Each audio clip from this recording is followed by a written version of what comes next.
Hello and welcome.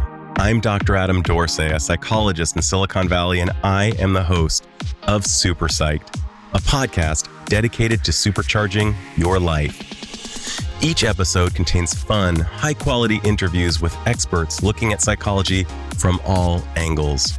SuperPsyched is your tool to get more of what you want in your life and less of what you don't. A common theme that shows up on SuperPsyched relates to the importance of naming things.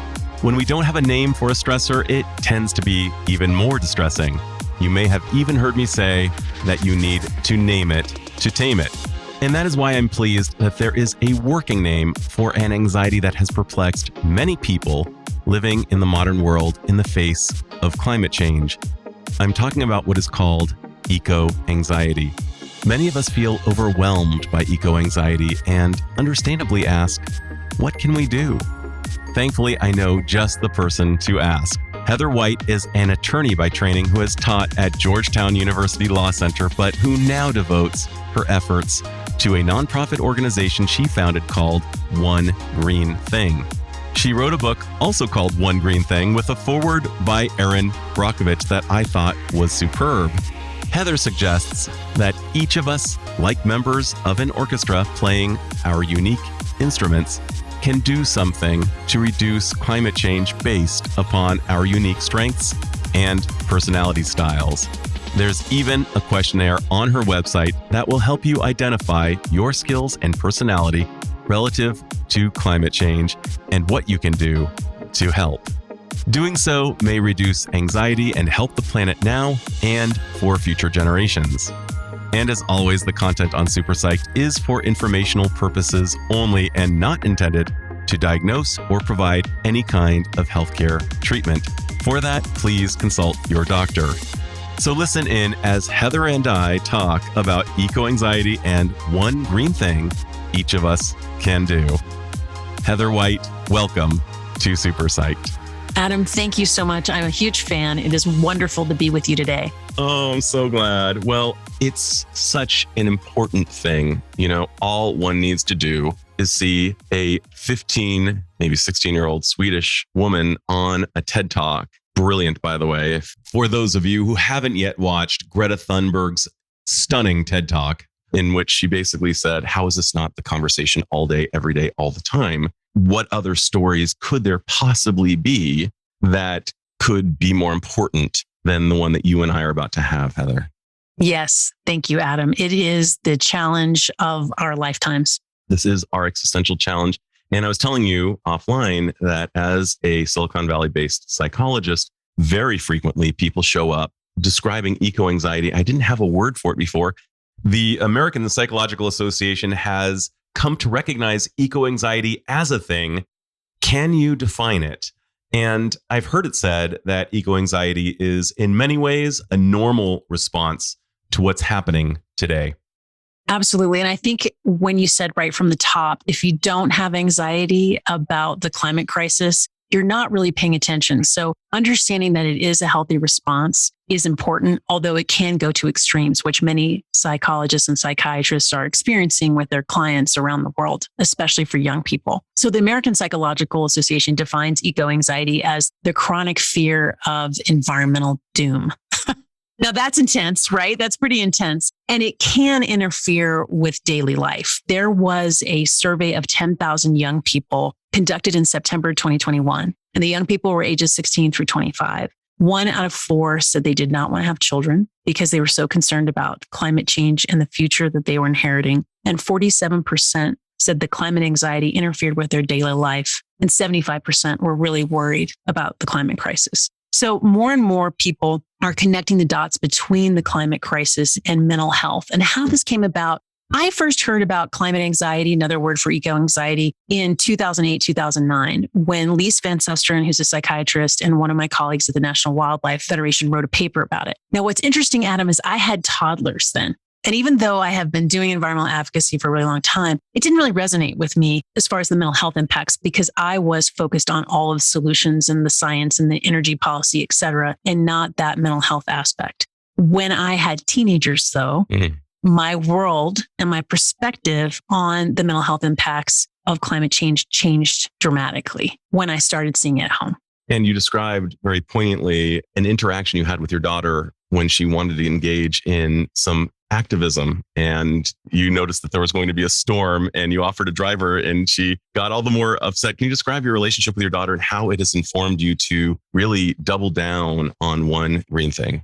Thank you, Adam. Yeah, it was one of those moments where everything came together for me. And for those of you who have teenagers, which I do. Okay, so you know, Adam, they don't totally know that. They feedback is a gift, is what I keep reminding myself, and I get lots of feedback in my house. So the relationship is a strong one, and it's also hard. And when you're a teen, I remember you're trying to identify how you're different, how you want to do things differently, find yourself and your boundaries and who you want to be, all mixed up in this really tough time. There's so many different cascading crises that we've seen. The pandemic. Now we have the war in Ukraine. We have the situation of climate change that's always the background. But for me, climate change and mental health impacts came front and center when my daughter did want to be part of the Greta Thunberg inspired climate strike, which of course was in Bozeman, Montana, in our little town at the high school. And when I offered to drive her there because I didn't want her to get rained on and it was a really heavy backpack she was carrying, she got so upset. And my younger daughter did too, of just, you're worried about my backpack, you're worried about the rain, but what are you doing about climate change, Mom? It can't be on my generation's shoulders. And she gave a passion plea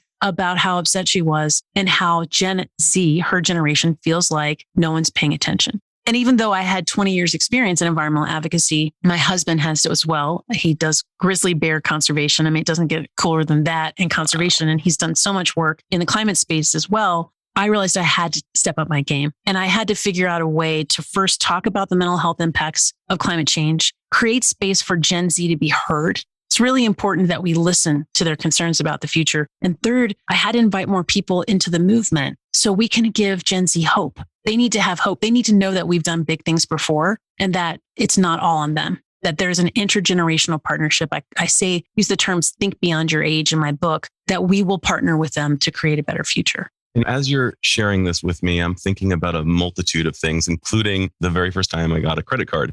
And I was so excited. Wow, I have real buying power. And I knew for sure there was no way I would behave irresponsibly. And of course I did.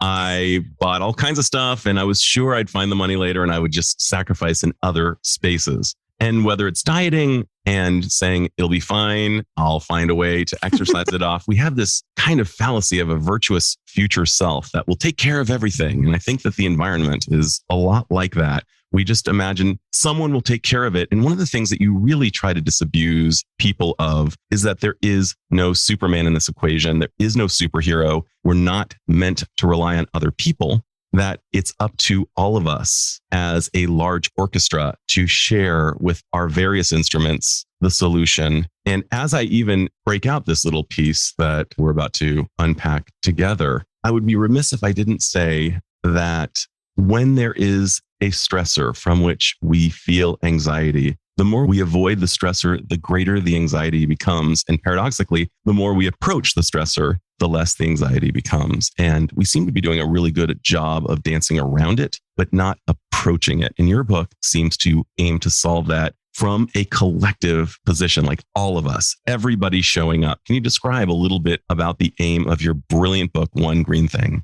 Thank you so much, Adam. And that's so insightful. That's exactly why I wrote the book. And I'm so thrilled that you put that together after reading it, because I think that's critical for us to understand. And Erin Brockovich, my dear friend, writes the foreword of the book. And the title of her book is called Superman's Not Coming. And her book is all about the water crisis. But what I hope that this book is not just a call to action for all of us to get involved, which it is a call to action, but it's not simply that, but also an invitation through self-discovery about how you can contribute to the climate movement, because we need everybody and everyone has a unique role to play. And taking that action in a way that connects with you.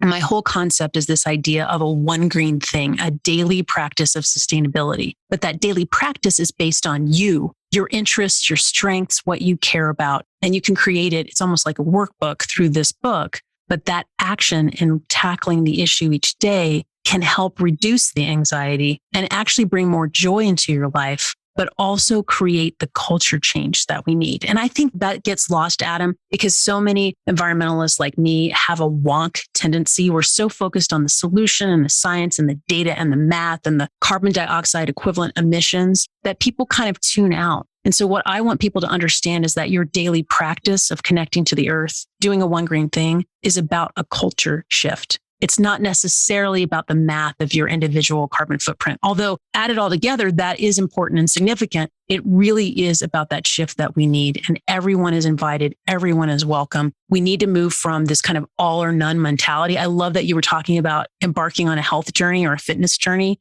I talk about that in the book. I talk about the We Fit. I don't know if you remember this. I remember the We Fit.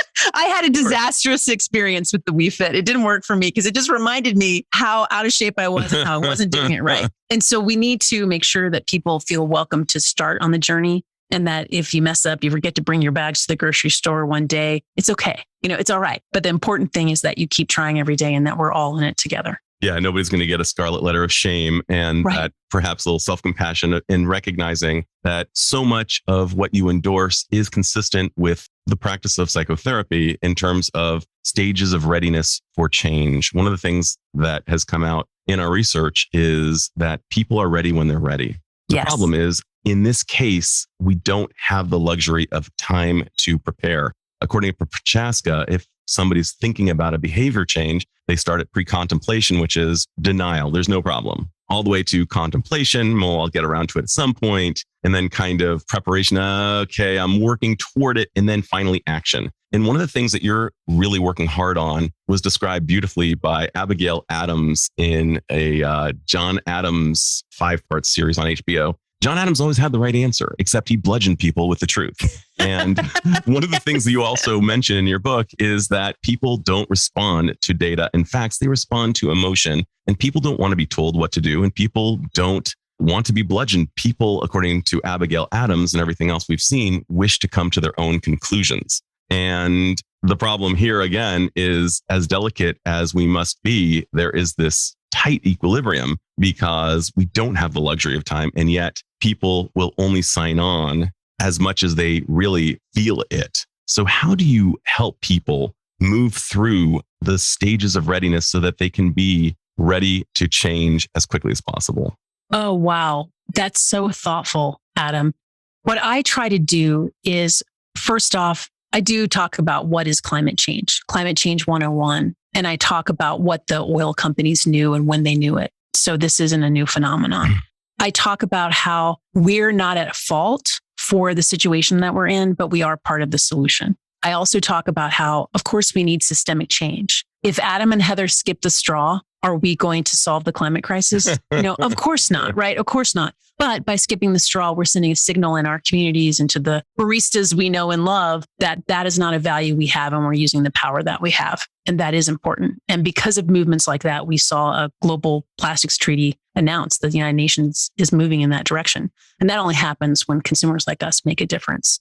So what I try to do is I set all the facts out. But one of the things I talk about is you need to figure out who you are. And I have prompts, lots of journal prompts and lots of discoveries in service. And think about climate action as an act of service to yourself, to your community, and also this concept, I use the word future loved ones. Think of yourself as an ancestor, and what type of ancestor do you want to be? So there are people that we have not met, Adam, that we love and we will love and grow to love, that are related to us somehow. Whether they're nieces and nephews or grandkids or great-grandkids, we have an obligation to our future loved ones. So I try to kind of put it in a value-based conversation, even though I do have all the facts and figures. And one of the things that I think is important that's resonated with a lot of people, as I say, it doesn't matter if someone believes in climate change and believes in the climate crisis, right? It's a fact. It is happening. We can try to shift the needle, but let's shift the discussion to solutions, because sometimes if you're trying to persuade someone, you don't have to get to this point of like trying to break through the denial part. Let's just talk about solutions that make sense for people because they make sense. Like everyone believes in clean air and clean water. Wind power provides clean air and clean water. The same we have with solar, like moving towards renewable energy. And that type of solution is something that you can blow past the 1.5 degrees Celsius that we're trying to maintain. You can talk about other solutions like that that are important, whether it be wilderness and preserving public spaces, public natural areas. And actually, we know that parks and important tracts of lands like that can be nature-based carbon solutions. They're carbon sinks. It's really an important solution, conservation is. So there's ways that you can talk about the solutions and move past the what is your belief in that polarizing issue. And let's just talk about what we can build together. What is our legacy going to build together? Because that's where we have a lot of commonality. Absolutely. And one would think that every great kind of existential threat movie corroborates something we know in psychology, social psychology research. That is, the best way to unite humans or people of any walk of life is to come up with a common enemy. We have a common enemy, except we have different stories around it. And that seems to be problematic. How do we begin to perhaps get everybody on the same page so that they can at least realize this is a thing? This is not a negotiable, movable fact. This is actually happening. And if we don't take care of it, regardless of political affiliation, you will be subject to fires, to rising waters, to increased parts per million. I mean, Mauna Loa is showing far higher than 350 parts per million of carbon than ever before, and it's rising. These are objective. These are not facts with quotes around them. These are facts. This may seem controversial, but trying to convince people, I mean, I've heard weather is going to do what weather is going to do. Trying to convince people, I think it's worth a shot, but I think we can't spend much time there anymore because we don't have the time. So we need to shift our focus. I think we have to shift our focus to doing what we can with the majority of Americans and a majority of people around the world that know human activity, mostly our consumption of fossil fuels for energy and transportation, are causing global warming. I mean, it's a fact. 99% of climate scientists agree it's a fact. So I think that we're losing ground and losing momentum if we try to shift all those people. We just need to keep saying the truth, invite them in, invite them to say, hey, even if you don't think it's this or this, let's talk about these positive solutions, like I said before. But I think we're reaching a point where we're wasting energy. I know that seems a little harsh, but it's true, which is why I try to have people pick their lane. If you want to get involved in the climate movement, Adam, you don't have to be a renewable energy expert. That doesn't have to be your new hobby. You can talk about the importance of nature and downtime in nature as an important healing aspect of any mental health protocol. That counts as climate action in my book. You could decide that you are focused on wildlife conservation. You could be really passionate about water. There's all these different ways that you can show up in the climate movement that aren't necessarily about Exxon and ConocoPhillips, although those big oil companies are the ones that are responsible for the vast majority of carbon emissions that we have experienced since 1990. It's like 70 companies are responsible, or 100 companies are responsible for 70% of the carbon emissions we've experienced. So I think let's not spin our wheels. Let's talk about solutions. Let's invite people in. Let's talk about people's values. Let's talk about their legacies. For example, you could have someone who doesn't, quote, believe in climate change, but they don't want a coal plant next door to their kid's house. Right. Let's talk exactly. To that, right? I mean, it doesn't have to be this big. You don't have, I think, and even stepping back, I think this is important when we're talking about social change too. People perceive the environmental movement as being very puritanical. Aha, like how can you sell your book on Amazon if you're an environmentalist? Well, because I live in 2022 and the best way for me to get my message out is to have it available on Amazon. It's also in independent bookstores. It's on it's available in online soon. I promise, Adam, it'll be available in audiobook. Totally. There's all these different ways, but that's not a gotcha. Like we need to embrace what I call kind of the germ theory. It's not about perfection. It's about progress. We're going to make mistakes. And I think sometimes the people who we assume are climate deniers are really don't want to be judged. There's this shame. There's this shame that people feel when they realize what's happening to the environment. They want to be involved, but it's so overwhelming. They don't know where to start. And so that's where I think this book comes in as an invitation to begin where you are. Come as you are is kind of the mantra of the book. And let's take it from there. But whether you're a believer or whether or not you have solar panels on the top roof of your house, that just depends. I don't have solar panels. I use as much clean energy as possible. I buy carbon offsets for all my trips. I try, but you can't do it all because we need these big changes. So come as you are is my answer to that. Okay, so trigger warning, I'm going to be a little gross, but imagine that people didn't believe that peeing in the pool actually caused the pool water to pee ratio the pee water to pool water to increase. It does, whether you believe it or not. So it sounds like what you're doing this from is a behavioral approach. Like it doesn't matter if you believe or don't believe, but everybody can do something to stop peeing in the pool. So, but also if you have lots of people talking about how let's not pee in the pool, here's why. The people who want to be in the pool are thinking, okay, maybe I will change as long as it's not like Adam peed in the pool. Don't talk to Adam because that shame is a barrier for people changing their behavior. I mean, you're an expert on that. Totally. But and so what we want to do is just orient them towards the bathroom so that maybe that they don't do that. Maybe before you get in the pool, even if you don't feel like peeing, pee. Like there's a systems approach, right? Everyone needs to go to the bathroom before they get into the pool. That's one of our whether rules. And so we'll get into the kind of the behavioral economics in a second, but there's so many things that are going on here, and you're speaking beautifully to the overwhelm that all of us experience.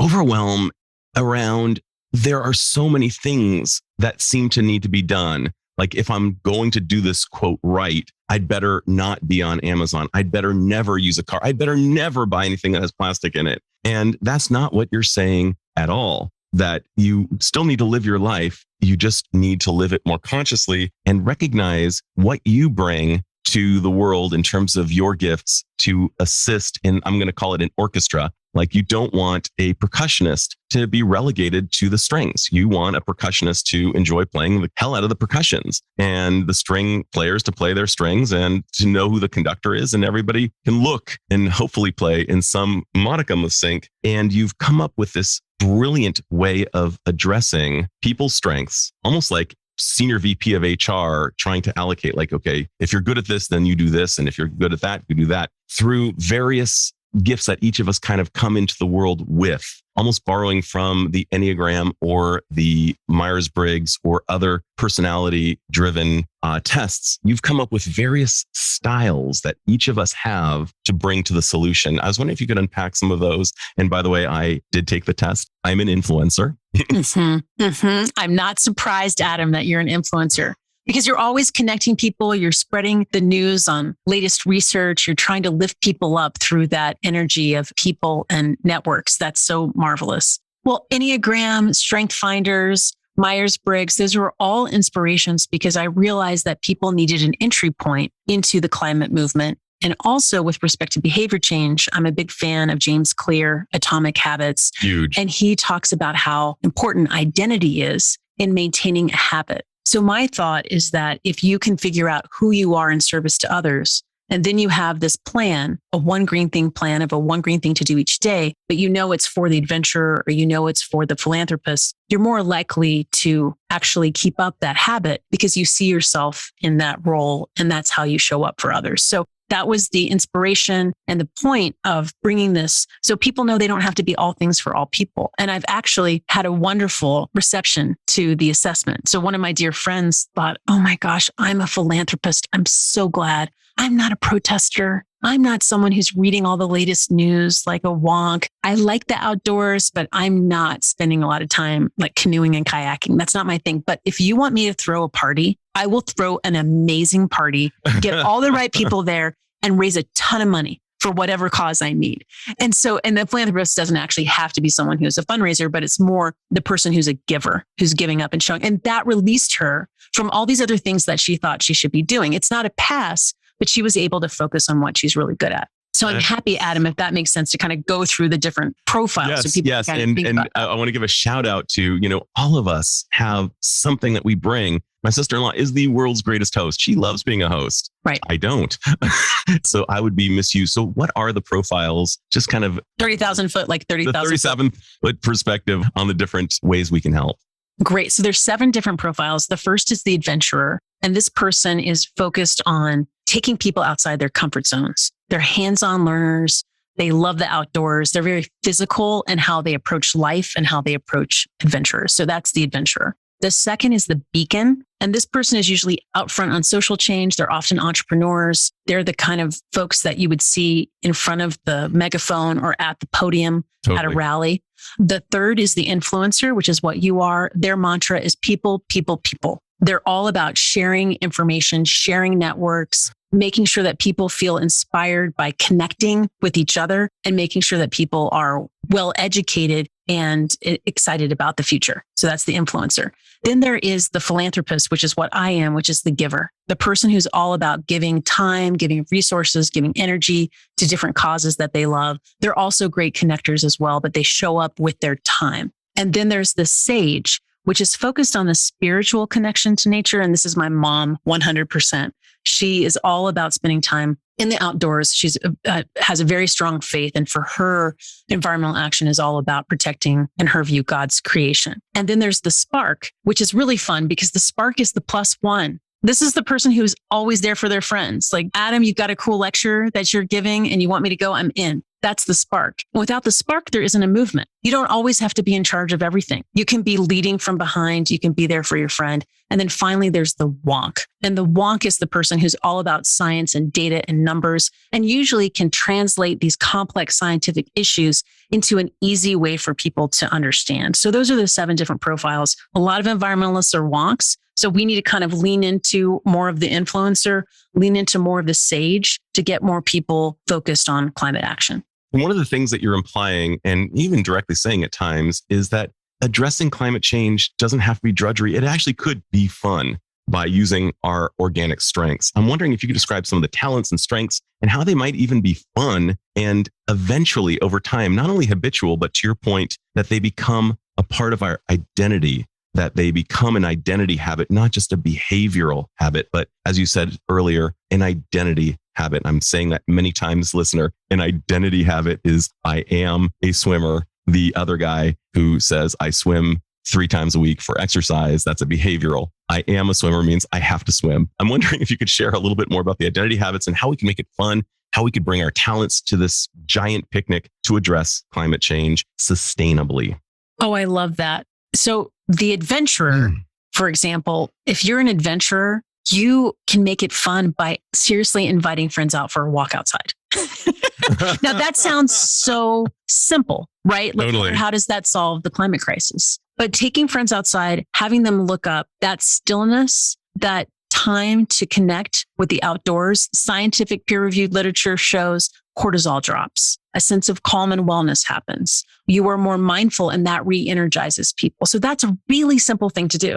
If you're a wonk and if you're an adventurer, you may really love to call the following number, 202-224-3121. That's the Capitol Hill switchboard. And you just type in your zip code and you get connected to your representative or your senator's office. And you can say, I want strong climate action policy now. Or I want this renewable energy proposal to happen. Or I want you to protect wildlife. Whatever issue you care about, you can raise your voice. This is also a great thing for a beacon to do. And that is an identity habit. And you can do it in your car. I mean, it's really so easy. And that is the job of those members of Congress, to hear what we have to say. That's what they get paid our money for. Another thing that you can do is spend time in a garden. I know, again, like a garden, this is so simple. This isn't life-changing, but it is life-affirming. And making sure we're thinking about how our food is grown, where it's grown, is a really important part of understanding the pieces that fit together with climate action. Another thing you can do is go to your local school board. And there's been a lot of things in the news about school boards lately, but go to your local school board and ask what they're doing for climate change education and sustainability education. We've got to get Gen Z prepared for all these incredible opportunities in art, in science, in engineering with this clean energy future that we're supporting. So it can be as simple as Anne Lamott. One of the things I love, one of her great quotes is, she says, go outside, look up, secret to life. And it can be as simple as go outside, look up. That can be your one green thing. Or your one green thing can be sharing a technical paper on solar or calling a member of Congress. It's really what works for you based on who you are and what you're good at. And it's that momentum, that cultural change that we can get through that daily practice. And as you're describing these, it seems like none of these are endpoints. These are all really portals to entry. And one of the things that I have really geeked out to as a wonk in other departments is the idea of awe. Awe is usually generated actually from looking at nature. When we see a sunset, when we see something beautiful, a bird that we can't believe, we are awestruck. And if we were to put our brains under a PET scan while under the influence of awe, what we would see is that we are more socially conscious, we are kinder, and in fact, the same effects that we would get from something like psilocybin, the psychoactive component of a mushroom, psychoactive magic mushroom, is actually endogenously elicited in our brains, and we become more open, kind. And if we look at this as a portal to entry again, yeah, it gives way of becoming a naturalist and walking around, helping bears like your husband's doing. Enjoying the outside means that you're going to want to probably become a protector of that.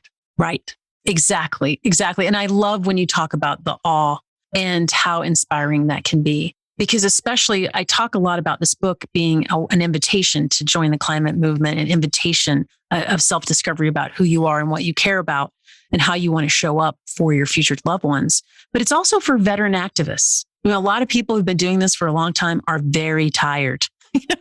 Right. And my whole idea is if you lean into that awe, you can get that energy too. And if you have that daily practice, even if you're an activist, and again, the practice doesn't have to be a policy paper or testifying before Congress or installing solar panels. It can be simple and it can be beautiful. And that means it can be fun. And I have to tell you, when you look at the 21-day action plan, some of the things you might find that are a little off, something like outside your comfort zone, are going to be fun. Calling members of Congress is fun. It's so fun. And I've had Gen Zers say to me, look, our member of Congress, I live in Montana, my member of Congress does not align with any issue that I am aligned with. And so what's the point of calling? Well, the point of calling is to make sure that that member of Congress knows he is not alone and that he has constituents that do not agree with him, especially when it comes to climate energy policy, and that breaking through that bubble is very important. So your calls, your letters do make a difference. And that's something that we often forget. What difference will it make? I imagine somebody else will be writing. I imagine a wonk will be writing a letter. I don't need to write the letter. And the fact is,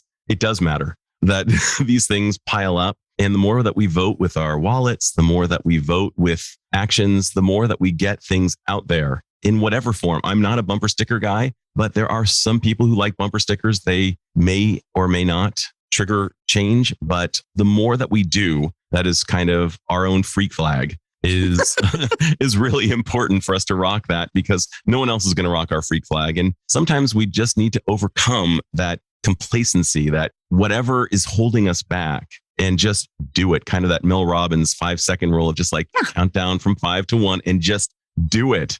Do something. And we can be overwhelmed. I think about the great science that's shown up around what's called the paradox of choice. Barry Schwartz, a former guest on my podcast who now teaches at Haas School of Business out in Berkeley, describes that when we have too many options, we are less likely to act than if we have up to, say, 3 options. I'm wondering if you could provide my listeners with maybe up to 3 really easy to do things that they could do by the end of this episode, or start by the end of this episode. 3 things. The first one, take a walk outside and be mindful. Take 5 minutes, breathe in the air, notice the sounds, look up like Anne Lamott says. It's actually that simple. And reset, appreciate where you are and appreciate nature. Even if you're in a super urban area, even if it's a tree or a plant, even if it's just a flower that you see, an insect that you see, something very simple. So that's the first thing. The second, and this is funny and really dorky, but it's important, menu planning. Write down what you're going to eat next week, especially if you're cooking meals at home, which I encourage you to do, because food waste is one of the top 5 greenhouse gas contributors when we're thinking about individuals and the impact that we have. So if you can be mindful about how you're going to use your leftovers and plan out your shopping list, you can reduce your food waste. And the third thing I would say, and depends on where you are, because in San Francisco, in the Bay Area, you're lucky because composting happens at the local level. But in Montana, we're doing it ourselves. And the third is to compost. I mean, just again, dealing with that food waste. Those are three simple things. And if you want to add a fourth, because composting is part of your daily life already, because again, you had that system change where you live. We don't even have to think about it. I would say call your member of Congress 202-224-3121. Just put that in. Say it again, by the way. 202-224-3121. And just call your member of Congress and see what's on your mind. Love that idea. That's such a great idea. And one of the things that we know can reduce anxiety and depression is getting outside. The technical term is biophilia. And we also know that engaging in an aerobic or cardio exercise for about 40 minutes, 5 to 6 times per week. By the way, this is not a substitute for medical advice, folks. This is, I do not have. Yes, absolutely. Yes. You are not my patient, but I am just kind of sharing the detail. But what you're asking for has a multitude of positive effects. And I'm also thinking about the paradox. When we see our beautiful nature being harmed, like through fires and a host of other ways, it can be very depressing. And the incidence of depression, I know correlation is not necessarily causation, but we do have greater incidence for a host of reasons, I would posit, including eco-anxiety and climate change as an exacerbating factor to our individual and collective mental health. Would you agree with that? Agree 100%, 100%.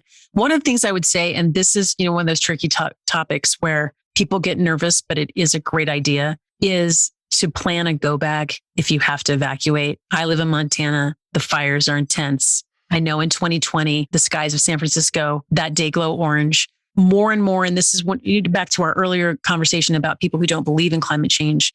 Most of us over the next 5 years will have an extreme weather event that we experience that will shift many people's perspective on what we're experiencing and what is the future that we're inheriting. So just having that go bag ready to roll. The Red Cross has been saying this for 50 years, right? But it's just important to know where everything is. And so if you have to evacuate, you do. Again, that is a hard conversation to have, but you can reduce your anxiety by knowing where it is. I would encourage it not to be in plain view because that will create more anxiety. Sure. But if you know it's in a closet or a certain part of your garage, you can just run with it when you need to. As I'm thinking about something else, I mean, just the idea that within the next 5 years, each of us will probably have some type of personal experience with this. And the closer we get to 2030, Correct. The less good it is. Obviously, it's already incredibly not good. We are, according to one statistic I read recently, using 4 trillion plastic bags per year. That comes down to about 600 plastic bags per person. But that aside, let's imagine that we were able to, from our current professional experiences and perhaps encouraging our children to enter professions, areas of study, possibly enterprises or entrepreneurship that would support a healthier planet, perhaps even coming up with apps to gamify a person's life so that they are able to enjoy life while simultaneously contribute to the well-being of the planet. What are some kind of perhaps creative or even kooky solutions that might help people do the right thing? I love this question, Adam, because it gets to what I was trying to say earlier about the solutions. And if we can start talking about the positive world we can create together, we can get people really excited because there's so many opportunities. There's opportunities when it comes to the sustainable products and design. How do we make sure that we use less plastic, that we're thinking about the materials that we use? That's an incredible opportunity for industrial engineers, for chemists, for designers, for entrepreneurs. That's really key. There's also in design, when we're talking about the built environment, this idea of rooftop gardens and what materials we're using, non-toxic, carpets, and how we design buildings so they're more energy efficient. There's this really cool off-the-wall concept called solar punk. I don't know if you've heard of it, but it's definitely really fun. Not, but I'm intrigued. It's fun to Google and look at. Some of it's really, again, off the wall. But the idea is that it's recruiting artists and creative people to try to envision what our cities could look like. Let's put math and the building, aside, but just what could it look like? And when you see kind of the vision of some of these artists of what we could look like with bikes everywhere, with, again, the rooftop gardens, with gardens on buildings, with community areas where we're growing food, with solar panels everywhere integrated into tiles, our electric cars. It's really exciting and beautiful. I love your idea about an app to gamify sustainability. I think there's an incredible opportunity with that too. And I think, I'm going on a book tour and I've offset all of my travel costs, not travel costs, but the carbon emission costs with carbon offsets. But with Zoom and all these opportunities, there's ways that we don't have to actually be physically in the same space that can reduce our footprint. But there's so many opportunities. One of the people I interview in my book, because I have eco heroes that represent the different profile, is Greg Renfrew of Beauty Counter. And Greg created this amazing safe cosmetics company that's focused on sustainable design and less toxic chemicals in makeup. And it's just changed so many people's lives because they start to think of themselves as not only being empowered in what they put on their skin and how they look and feel, but the products that they're using and really focusing on safe products. That's a great example of entrepreneurship in action. There's just so much to do. And there's a lot of excitement around such things as using carbon waste as fuel. Yes. There are these companies that are coming about. And I'm thinking that if everybody can contribute in their own way, even academically, like somebody, if you're going to college now and you have a proclivity for the sciences, become an environmental scientist. If you are more of an Erin Brockovich, get into environmental law. If you're into politics, by all means, and carry this with you as something. Are there some other areas of study or skill that people might overlook? I keep talking about design, but there's so many wonderful new companies coming up. ThredUp, Postmark, Rent the Runway. When it comes to fashion, this idea of a lot of big brands are doing what's called fast fashion, where it used to be there were 4 seasons a year with the big brands, and now it's 20 because they're just manufacturing all of this clothing. And that's flooding landfills and developing areas. It's just been a real impact on the environment. So if we think about reduce, reuse, and recycle, if you're not into that sweater that you have anymore, giving it away to charity or into a secondhand store and actually going secondhand store for shopping can be a big incentive. So ThredUp does this, but they do it online. So it's just a great way. Same with Rent the Runway. You don't have to spend a gazillion dollars for a fancy dress. If you have an occasion, just rent it for a night. So there's all kinds of great ways for entrepreneurship and design, of course, in engineering, of course, when it comes to energy, this idea of having solar cells in rooftop tiles as opposed to these big panels. Just like we saw the phones used to be like bricks. When I was growing up, I remember them. Phone was like the size of a shoe.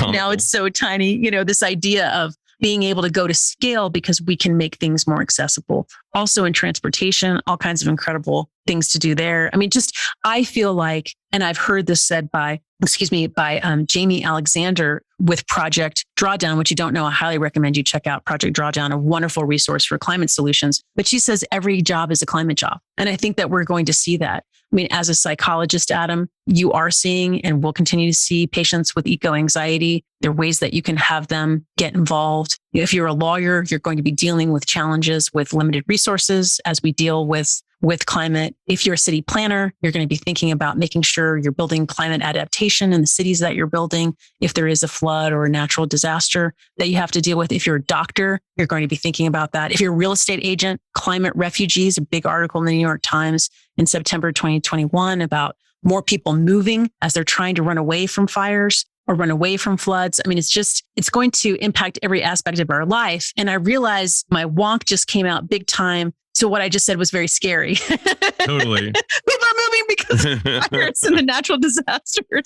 But great opportunity to think about how we all can support each other and all this creativity and opportunity for innovation. And I love that idea that every job is a climate job. And it would be my hope also that people so inspired would create perhaps an open source catalog, a book online whereby people could search based on their skills, some super geeky, maybe even super specific ways that they can deliver. Wouldn't that be a cool thing? So since we know that we reduce anxiety by moving toward the stressor, having a really good, gigantic resource of easy, but perhaps really surprisingly effective ways. I like thinking about the 80-20 rule and that there's so many things out there and perhaps 20% of them will cause 80% of the actual change that we seek. Are there some things that people may overvalue that underdeliver to the client and some things that we may undervalue that may actually make a big difference towards a better climate? That is a great question. And I think one of the challenges is that, and this is a challenge for my favorite DC word, real people. Mm-hmm. It's a challenge for real people to get involved in the movement, is that the science changes all the time. Like you think you're doing the right thing, you've invested all this, and then bam, like gas stoves, right? All these people are super excited about gas stoves. Now there's a concern about air pollutants inside your house because of gas stoves. And then almost all the natural gas that's coming into your house, 85% of it is methane. And methane, of course, is a greenhouse gas contributor. So now people are suggesting that you move to induction stoves, which is a huge investment for a lot of folks. So that becomes the science changes and what we learn changes, but it's the same in healthcare. It's the same in psychology and mental health. What we change as we grow, we change as we learn more information. So I think I would just step back as opposed to a particular solution, although I will say food waste is a big one for households and being mindful, of course, of everything that you've heard from your grandparents, just turn off the lights. Right. Be mindful of your energy use. So food waste and energy use, which is again, my grandparents were adults during the Depression. So this is like how I knew how they lived. They just lived. They didn't think of it as climate action or being a steward of the earth. It was just being frugal for them, but that's very important. I think stepping back, it's do the best that you can and think about what you buy. I think that's important. Trying to choose green products, try to avoid single-use plastic when you can, use less plastic, use more real stuff, but think more top line as opposed to the micro solution. Because I think that's the big challenge is that we're seeing things shift so quickly. One of the other things I would say, and I encourage this in the book, is to get to know your utility company. Huh. How dorky is that, Adam? But yeah, it's true. Tell me more. Tell us more about that. How do we get, and why is that important? It's just magic. For a lot of people, it's just magic. We know we need to charge our cell phones and our computers, and the energy is just magic. But call your utility and try to find out, well, how much of it comes from renewable energy? And is there an opportunity that you have to switch to renewable energy? So even in Montana, we can buy things called renewable energy credits. So even though a lot of our energy comes from coal, not all of it, there is solar and there's wind and there's hydropower, but we can decide that the energy that we use, we're going to buy a renewable energy credit. And see, this is where kind of, I know I'm kind of talking all over this, might seem all over the place, but it does all have a common thread. This is the challenge with individual action, right? I say that the individual action drives the culture change because we need the systemic solutions. We need the system where everyone has to use the bathroom before they get into the pool. It's just kind of a habit that we all do. And we have a nice little entryway to the pool through the bathroom. And it's clear that you're not supposed to go pee in the pool, right? That's how our conversation has. I know. From climate change. But it's so on point. And I think it's visceral. And nobody wants to be in a pee-filled pool. Right, I think that in a similar way, we don't want to be in a planet that has the rough equivalent. Exactly. Whether we believe it's happening or not. Exactly. But I mean, what we do need for sure is a shift to clean energy. There's no doubt about it. That is the number one thing we can do. And that doesn't happen with Adam and Heather, although we could buy solar panels. It happens at a national and international level where we're seeing investments be made in these energy systems that we have already invested billions into oil and coal. So one thing I want to highlight is any form of change incurs loss. And that's one of the reasons that people are so resistant to it, even if it's good change. And that's why when John Adams bludgeons us with the truth, we don't want to do what he says for several reasons, including the change is hard, but we also don't like being told what to do. So a lot of people are having resistance because of these two things, at least. The one being the loss incurred, and the other is, I don't want to be told, I want my freedom. And then I find myself thinking about two brilliant economists out of the University of Chicago, Thaler and Sunstein, who wrote a book in 2005 called Nudge. It's been updated. It's fantastic. Yes. And they basically describe ways that we can help kind of gently encourage people to do the right thing. One of the big ones was they were describing that since we now know that organ donation is a good thing to do for society in general, that the only way not to be an organ donor is by opting out. But I'm wondering, is there something, if you had the ear of someone in higher administration who could cause us to do the right thing while incurring the least amount of loss, what would be your policy wish? Oh, wow. That is a great question. I think my policy wish, I don't know how I would design the nudge. And maybe, partly it's already happened with the divest movement. A lot of campuses around the United States, the students have pushed the administration to take these huge endowments and to not invest in oil and coal. I think that's very important and very powerful. But I think my nudge is to support clean energy on campus, which a lot of campuses are already doing, and incorporate the conversation about what that clean energy regenerative future can look like. Does that sound too technical? That might have gone really wonk there. Okay. And as you're unloading that, Heather, I'm thinking about Costa Rica, very forward-thinking country. I believe 99% of its energy is renewable, water, wind, solar. They've figured it out. Right. Can we do that here?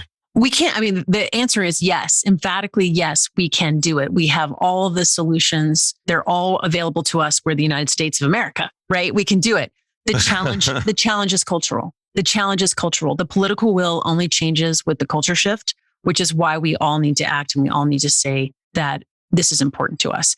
And with the book, kind of getting back to your whole concept of the nudge, the book tries to be a nudge. I'm not Heather White telling you, buy this product, don't buy that product. Do this thing, don't do that thing. I do have some suggestions for you that may work for you and things that have worked for me, but it's much more of a, who are you? What matters to you? What do you want the future to be like for your kids, grandkids, and if you don't have them, your future loved ones? How are you going to be an awesome ancestor? And how can you contribute? So it's much more of come on a journey with me. You are the hero. I'm a guide. And I think that's very important. And that doesn't happen very often in environmental books. It's very much like, this is the bad actor. We're all doing it wrong. This needs to happen. And I think what we have to understand is that we all need to do what we can do, even if we're one person. And so I think that gets to this concept of a nudge. But I love to get it back to the bull analogy, which I promise this is the last time I'll mention. I love just this idea of like what behavior is acceptable. Mm-hmm. And I think that's where we have to be careful because a lot of people, including some of my family members, have taken this in as shame and judgment. And if we can move past the shame and have these honest, open conversations about solutions and figure out what aligns with your values and what's important, we can do that. But full stop, we need to invest in solar and wind. Totally agree. So, yeah. And I'm thinking, we are the United States of America. We did win the space race. We can do this. We just need to get gritty. So, Heather, there may be some people out there who are so dogmatic and perhaps even a little judgy and may actually turn off otherwise, perhaps people who would want to contribute to the solution, but they become polarized because the messaging is so harsh or unpleasant or so black and white. What would be your advice to both parties? The party that's kind of judgy, as well as the party that feels a little judged and maybe even a little bit resentful about the changes that need to be made? Such an important question. And you actually kind of mentioned this as also like taking a positive step can also sometimes feel like a loss.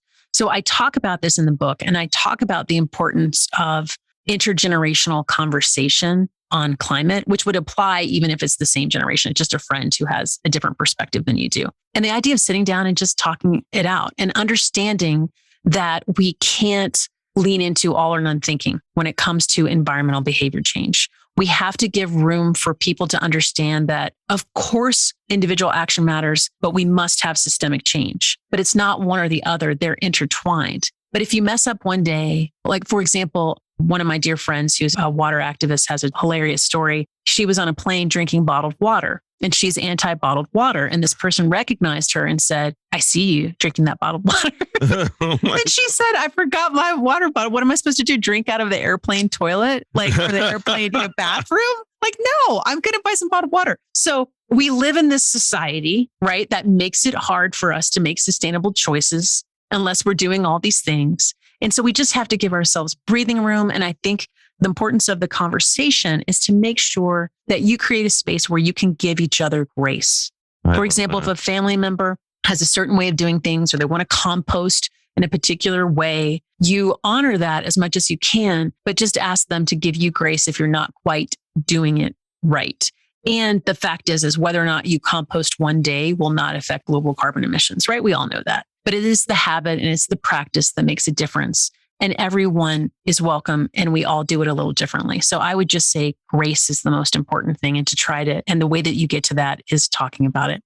And I love that. And one of the things that we know is that shaming polarizes. Shaming doesn't help. Shaming actually causes the problem to be exacerbated. And if one of the ways that we repair the world is actually through our relationships, let's not taint the relationships as we try to untaint the planet. So I think that's very powerful. And that relates to one of your other questions, Adam, about people who don't believe in climate change. And that's, I think, what I was trying to say. I think that what you said is what I was trying to say is that, for example, it doesn't matter if you believe in climate change. I think what I was trying to say is that the relationship is important and is primary, but let's talk about what you can agree on, which is the future that we want to create together and find the solutions that work as opposed to those details that can bog the relationship down. I think that's an important shift with that grace and putting those relationships center. And just knowing how we work, and you mentioned your mother is a woman of faith. One of the things that we also know is that faith and hope are essential in this, as well as drawing a really good picture of what our target looks like so that we can come from a place of hope to begin to get strategic.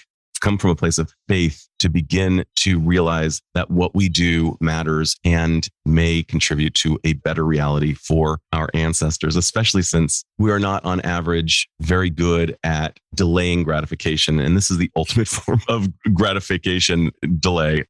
So is there anything I should have asked but haven't yet? This is brilliant, Adam. Thank you for being so thoughtful about loving you. I really verklempt. You're verklempt.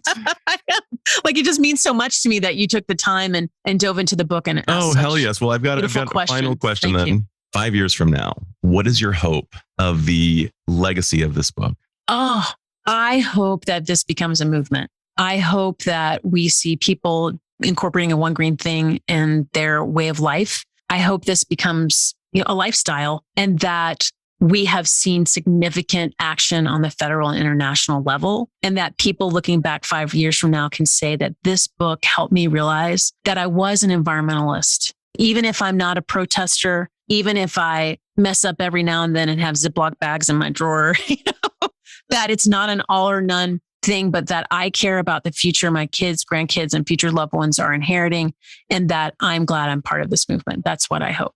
I couldn't agree more. I think that you've really laid the foundation in a very accessible way with this book, and in an empowering way that everyone can feel like they can represent their gifts in terms of healing the planet. Thank you so much for taking the time to write this book. Thank you so much for taking the time to meet with me and share your wisdom with my listeners. Thank you, Adam, for all that you do to help people be their best selves. I really appreciate this time with you. It's been wonderful. Right back at you.